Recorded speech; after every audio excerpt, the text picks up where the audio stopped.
جب یہ کہتے ہیں کہ بھائی انہیں قربانی دینی پڑے گی، جو ہر حکمران آ کر کہتا ہے، لیکن خود یہ کیا کر رہے ہیں؟ پتہ یہ چلا کہ اس بجٹ میں انتظامی اخراجات میں 25% اضافہ ہو گیا۔ تو بھائی انتظامی اخراجات میں 25% اضافہ کرو، اپنی مراعات کو بڑھا لو، اور بجٹ ایسا بناؤ کہ اگر کسی کو اپنی پراپرٹی ٹرانسفر کرنی ہے تو وہ تو ٹیکس ادا کرے گا، لیکن اگر آپ بیوروکریٹ ہیں، آپ کا فوج سے تعلق ہے، تو آپ کو یہ ٹیکس ادا نہیں کرنا۔ تو جب یہ ڈسکریمنیشن ہوتی ہے اور یہ مخصوص لوگوں کو فائدہ پہنچانے کی بات ہوتی ہے، تو پھر قوم بھی سوال کرتی ہے نا کہ قربانی کون دے رہا ہے؟ کیا انہوں نے اپنی گاڑیوں کو سرنڈر کیا؟ کیا انہوں نے اپنی فری پیٹرول کو سرنڈر کیا؟ کیا انہوں نے اپنی فری بجلی کو سرنڈر کیا؟ اور ظلم یہ ہے کہ روزانہ تقریباً 56 ارب روپے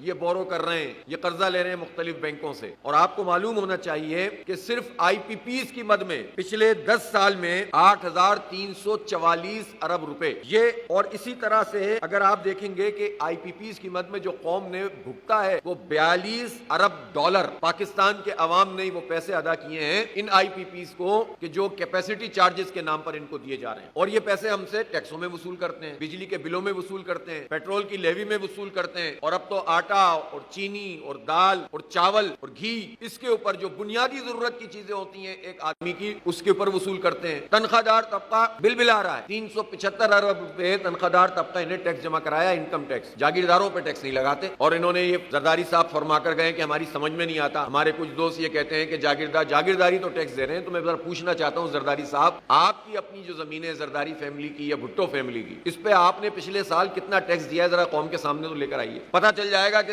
جاگیردار کتنا ٹیکس دے رہے ہیں۔ یہ ہزاروں ایکڑ رقبے پر مشتمل یہ بڑے بڑے جاگیردار، یہ وڈیرے، یہ خان سردار، یہ ٹیکس ادا نہیں کرتے۔ تنخواہ دار طبقے کے اوپر انہوں نے مزید سلیب لگا دیا، پروفیشنل لوگ باہر چلے جا رہے ہیں۔ اس ساری صورتحال میں اس کے علاوہ کوئی آپشن نہیں ہے کہ ایک زبردست عوامی جدوجہد تیز تر کی جائے۔ اسی لیے جماعت اسلامی نے دھرنے کا اعلان کیا، اور یہ دھرنا انشاءاللہ ہم کریں گے۔ اور میں پاکستان کے تمام لوگوں سے کہتا ہوں، عوام سے کہتا ہوں، اس موقع پر اگر جماعت اسلامی جو جدوجہد کر رہی ہے عوام کے لیے، پاکستان کے عوام اگر ساتھ دیں گے تو انشاءاللہ آئندہ آپ کے حالات بہتر ہوں گے، ورنہ یہ مار دیں گے، ختم کر دیں گے، کچھ نہیں بچے گا آپ کے پاس۔ آپ بجلی کے بلوں کو دیکھیں اور اس ظالمانہ نظام کو دیکھیں کہ جو ہمارے ساتھ سلوک ہو رہا ہے، اور یہ مزید بڑھائیں گے، اس لیے کہ مسلسل آئی ایم ایف نے ان کو کہا ہوا ہے کہ صرف یہیں سے نچوڑنے ہیں پیسے، بڑے لوگوں کو، طاقتور لوگوں کو یہ نہیں پکڑ سکتے، اس لیے یہ راستہ بند ہونا چاہیے اور کہیں تو روک لگنی چاہیے۔ لہذا ہمارا یہ فیصلہ ہے کہ انشاءاللہ ایک تاریخی طور پر یہ دھرنا ہوگا، اور پہلے سے زیادہ تیاری کے ساتھ ہوگا انشاءاللہ، اور پوری قوت کے ساتھ ہوگا، اور انشاءاللہ عوام کو ریلیف ملے گا۔